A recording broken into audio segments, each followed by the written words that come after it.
The criminal in the New York Police Department firebombing, who went out there and firebombed a squad car, gave out these Molotov cocktails to other Antifa-like participants in the Summer of Love, has gotten 1 year in jail.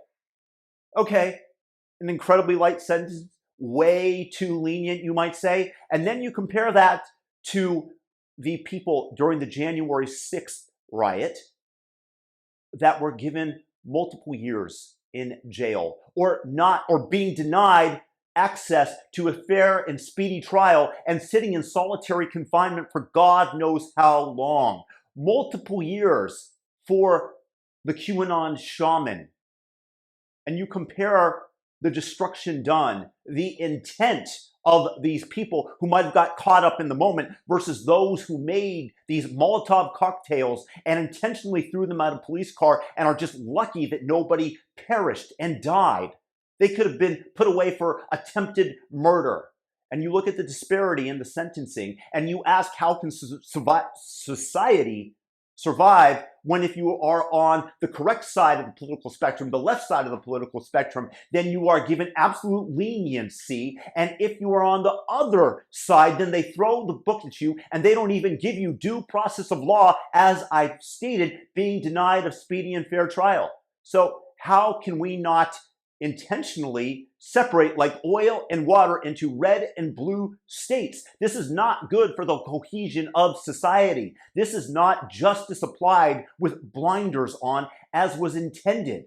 And I don't know what we can do, but I can tell you this for sure. I would not live in New York City because I have the wrong politics today. I used to be on that side until I saw the utter madness and the despair that they bring to everybody who they touch. And these people are being applauded as freedom fighters for throwing a Molotov cocktail at a cop car.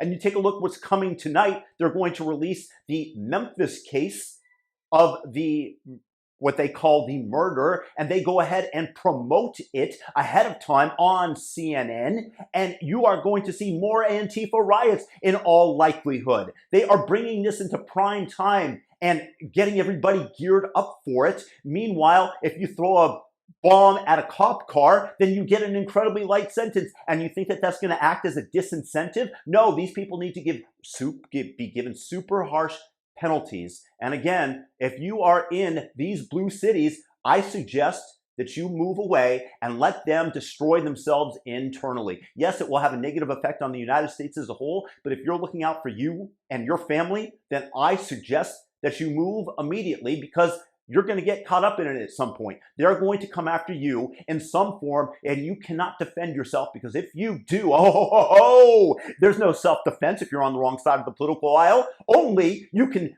go ahead and preemptively go ahead and attack a cop car because they're going to do something bad to a person of color. And that's okay.